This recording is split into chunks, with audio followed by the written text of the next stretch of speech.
আদালতের নিয়ম অনুযায়ী বিচার কাজ যতদিন চলার কথা ততদিনই চলবে। আমি কোনো মামলায় উইথড্র করব না। মামুন যদি ফিরে ব্যাক করে আপনার কাছে, আপনি কি মামুনকে গ্রহণ করবেন? আমিও কখনো তাকে অ্যাকসেপ্ট করে নেব না। যাবেন না। 2025 সাল নিয়ে আমার কোনো বছর নিয়ে কখনো নতুন প্ল্যান থাকে না। এটা আমার সামনে যেটা এসে হাজির হয় আমি সেটা নর্মালি অ্যাকসেপ্ট করে নিই। তো 2024 সাল কেমন কাটালেন? আলহামদুলিল্লাহ 2024 সালে আল্লাহ তাআলা যা দিয়েছেন আমি আল্লাহর কাছে অনেক থ্যাঙ্কস জানাই। অনেক খারাপ ছিল 2024 সালে, প্রথম দিকটা অনেক খারাপ ছিল। তো ফাইনালি যে আমি ওভারকাম করতে পেরেছি এবং ওই বাধা বিপত্তি কাটিয়ে নর্মাল লাইফে ফিরে আসতে পেরেছি, এই জন্য আমি অনেক। 2025 সালে আপনার জীবনে অনেক কিছু ঘটে গিয়েছে, আসলে সেই পিছনের যেই ঘটনা সামনে কি এরকম ঘটবে কিনা? আসলে কোন মানুষের জীবনে কোন সময় কি ঘটে যাবে এটা আগে থেকে বলা কখনোই যায় না। তো 2024-এ যেরকম আমি কখনো ভাবতে পারিনি যে আমার 24 সালটার কিছুটা সময় এতটা খারাপ কাটবে, সেরকম 25 সালেও যে কি আসবে সেটা আমি 25 সালে বেঁচে নাও থাকতে পারি।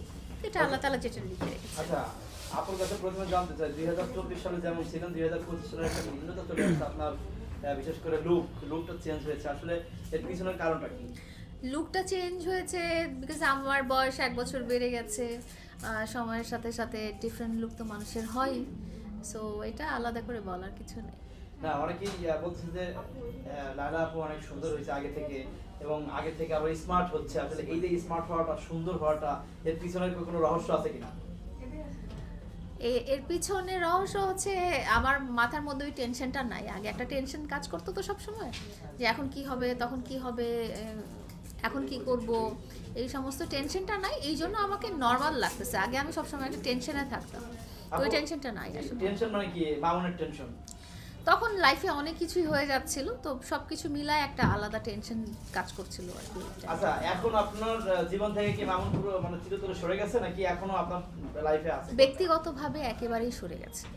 মামুনকে নিয়ে কেস মামলা একটা কি ছিল, আপনার আইনগত একটা ঝামেলা ছিল, সেই ঝামেলাটা কি এখনো আছে নাকি শেষ হয়ে গেছে? না না, এগুলো তো এত সহজে শেষ হয় না। এটা একটা প্রসেসের মধ্যে আছে। এটা যতদিন চলার চলবে।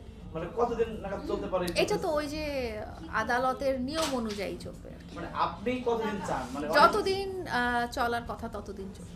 আছে না যে মানে ওর নামে তো নারী নির্যাতনের একটা মামলা হয়েছে, আমরা জানি যতটুকু। তো আসলে নারী নির্যাতন মামলাটা যতক্ষণ পর্যন্ত সেই ব্যক্তি উইথড্র না করবে ততক্ষণ পর্যন্ত চলবেই। তার মানে আপনি কতদিন পর্যন্ত রাখতে চান?